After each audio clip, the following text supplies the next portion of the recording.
Honorable Men Discord. Let's talk David and the recent findings. Let's talk about it. How you see yourself is how you perceived. I see a man strong, gifted, head strapping, never down on his knees, begging. Gotta make a way, even in my darkest hour. Say the odds against me was new. I would never cower. As always, welcome back to another episode. If you haven't already, hit that like button, hit that subscribe button. Tell a friend to tell a friend. I drop episodes daily at 5 p.m. Eastern time.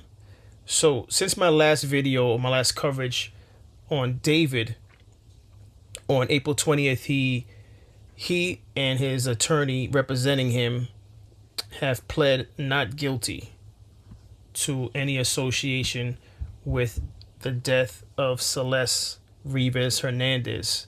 Now, tomorrow, May 1st, is supposed to be a hearing, all right, where the prosecutors will disclose any information they have to proceed with an actual trial. All right. But with that being said, I just have some things queued up and I'm going to play them and then I'm going to discuss it as we move along. So let's get into it.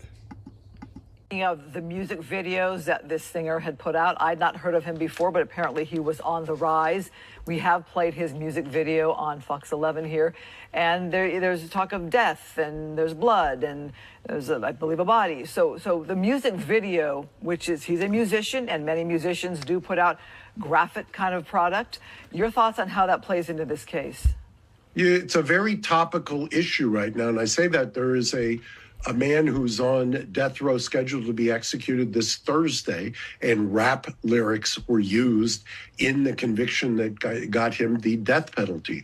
Some of your viewers may remember the trial of Young Thug that took place and was televised and was covered, at least in a lot of communities, rather prominently. Rap lyrics were used there. There is a case pending in Los Angeles in the Central District federally, Little Dirk, where rap lyrics are as front and center, whether they're going to be admitted as something else. I still think in this case, that's going to be a battleground for the prosecution and the defense. The prosecution's going to be arguing, look, you want to see his modus operandi, so to speak, his pattern, his intent. You want to take a look at it, look at the lyrics. Defense is going to say, what are you doing here? You're criminalizing artistic thought and expression. You can't allow that in. So that is going to be something that a judge is going to have to wrestle with and decide, is that more prejudicial than probative? That's the standard that they use. His music has almost like art imitating life in a way. If you look at some of the lyrics, romantic homicide is one of the songs. Right. Could his lyrics and his songs be even a factor in a trial like this? Oh, it'll be certainly introduced, I'm sure, and that's something that that will get attention during the trial, and we'll see how that plays itself out. It'd be speculative for me to say anything at this point about how that will look. I'm thinking of the... All right. So one thing I want to say about what was mentioned about his music possibly being something used to show intent for the death of Celeste Rivas. In the other cases, when we're talking rap artists, for example, when a rap artist is, let's say they're talking about the street life and they're talking about murders or murdering in their song, they're talking about weapons, assault rifles, etc., etc. When they then go and find themselves involved in real life street altercations, and then there's weapons found and stuff like that, in those scenarios, it makes it easy to associate that it may be one and the same. What they talk about and how they live may be one and the same. Based on the type of crowd they hang out with. Are they gang affiliated? In their videos, are they wearing a particular flag? Unfortunately, or maybe fortunately, I should say, for rap artists that live those type of lifestyles or portray to live those type of lifestyles, this has been said before. I'm not saying anything that's new. You're basically setting yourself up to be locked up. All right. Whether you care or not, I'm not here to debate that. But when you're talking about rappers in particular, for some rappers, this is why when you rap about a certain thing and then you get locked up for activities similar to what you rap about, you're basically giving them the alley-oop, so to speak, to put you behind bars. You're making it so much easier for the prosecutor to put you behind bars. In this case, this is a little bit different because although his lyrics are very dark,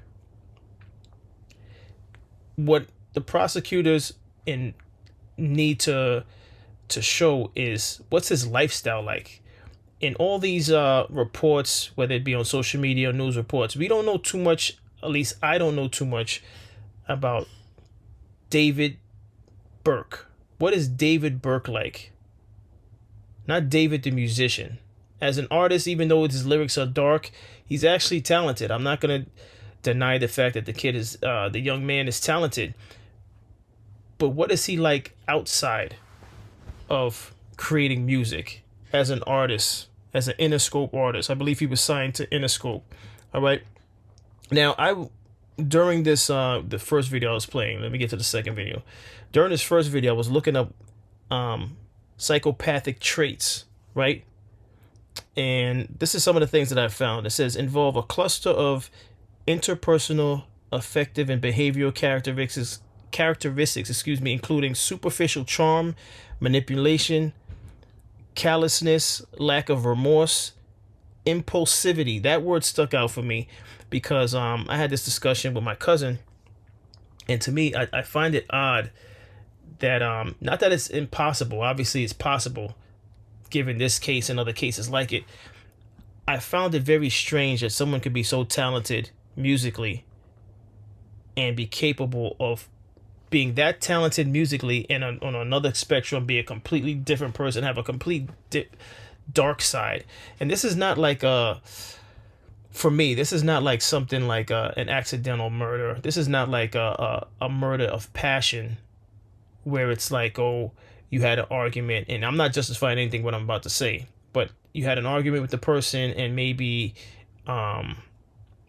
if he would have, let's say he choked Celeste and she passed away because he was enraged, he choked her.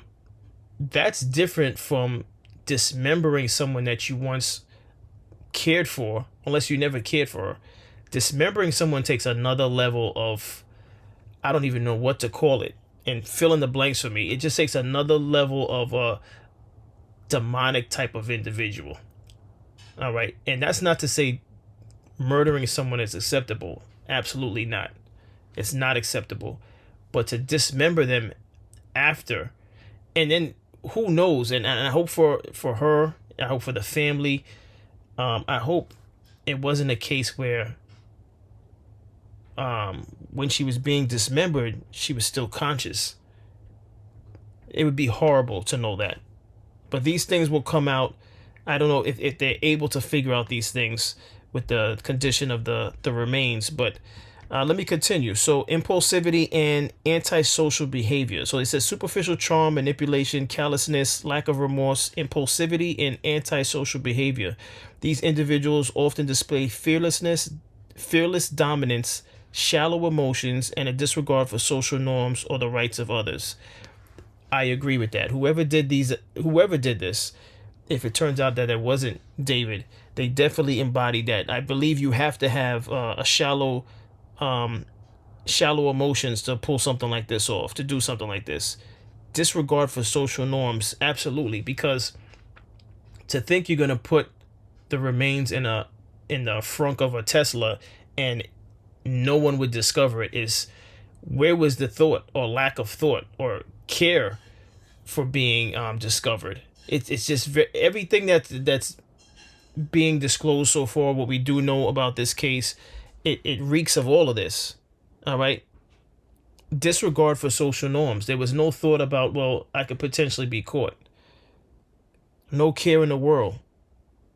Impulsivity, absolutely. But this is where knowing his character comes into play. What is this man like? What is David Burke like outside of music? We would have to investigate those closest to him to know what he's like. Oddly enough, they say one of his parents is an attorney. I mean, this is almost one of those situations where you hear stories about children of pastors or those that are in religious that have religious backgrounds committing heinous crimes.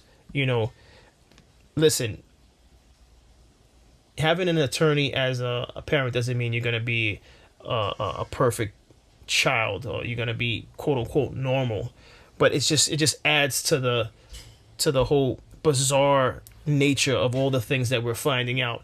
They recently, since his pleading not guilty, it was said that in one of his devices or several of his devices he had terabytes of child pornography. That was another thing that was mentioned.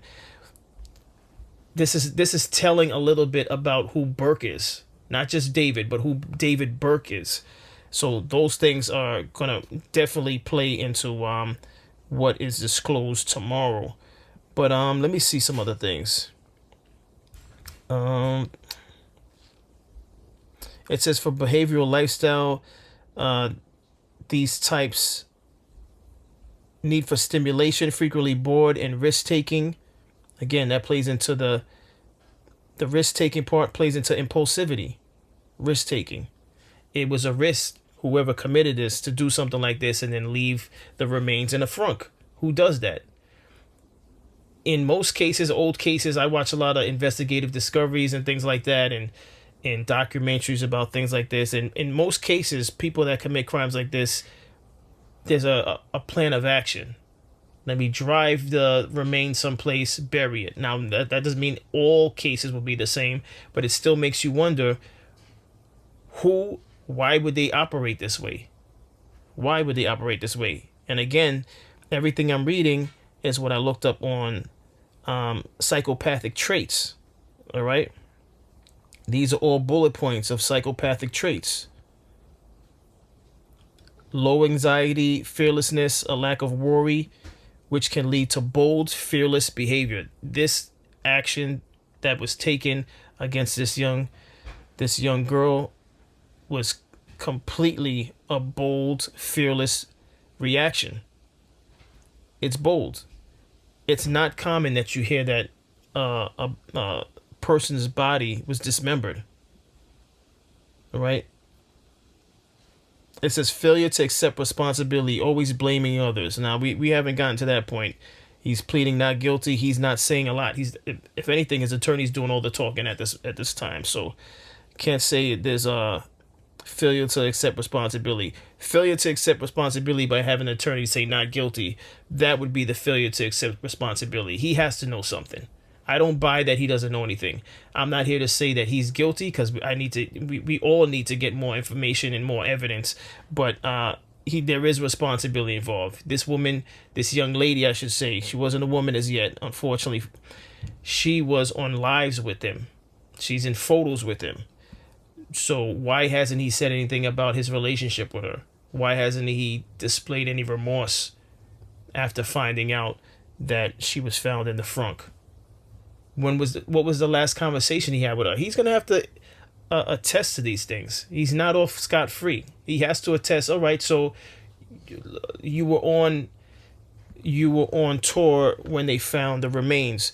What was the last time you spoke to Celeste? What was it like? What was the conversation like? Was it good terms?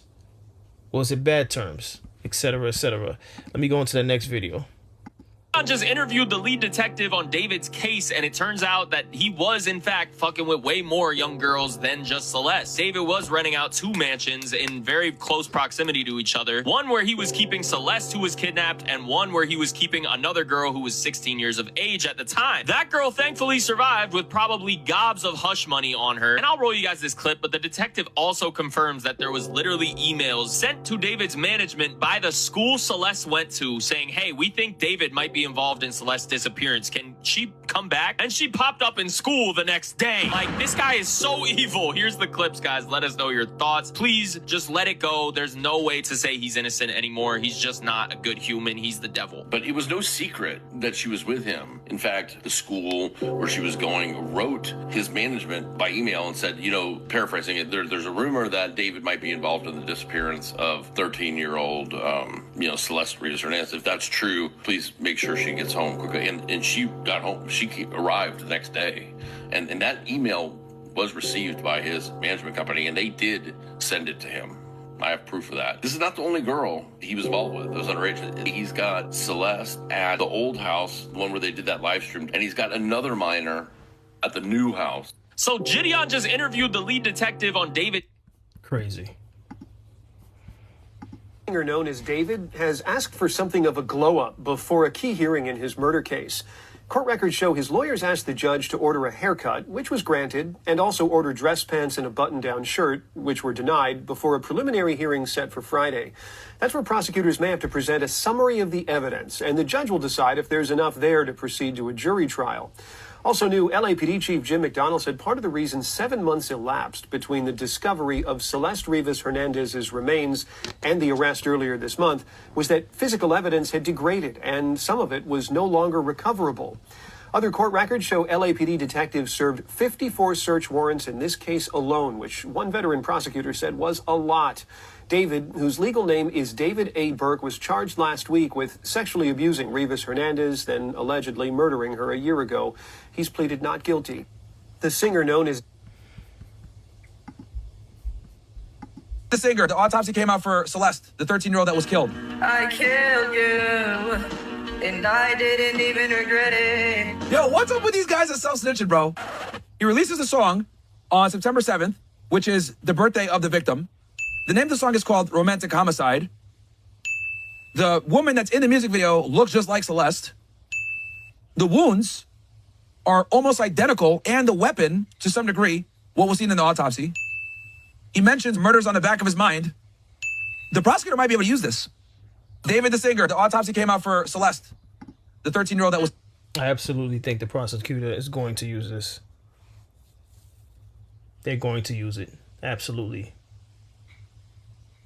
The question is, those of you watching this episode, do you agree that the prosecutor should use his music as evidence? I think they should. Again, it's all part of trying to figure out the type of human being David Burke is. It's relevant. It's relevant. His art in this particular case, I think everything should be on a case-by-case basis. His art is an extension of who he is. He wrote these lyrics. And these aren't common type of lyrics. These aren't common songs. A song called Romantic Homicide, that's not the norm of what we hear on a daily basis. Now, I don't know if there's other artists like David. If there is, let me know in the comment section. But those artists are in a situation like this where someone that they were involved with was found dismembered. So I will be locked into tomorrow's hearing. Absolutely. So there will be a follow-up episode on this. How could there not be? This is interesting. It's interesting, but, may Celeste rest in peace. Unfortunately, because of her death, this is something that's a talking point. But listen, the takeaway, which is a lot of takeaways, but the main takeaway I want to take away from this is, gentlemen with sisters, with daughters, guard them. Check up on them. Because David's not the first and he won't be the last. And that's if he, in fact, did this. But I'm pretty sure he knows who did this. Even if it wasn't him. That's just my take on it. That's my personal take on it.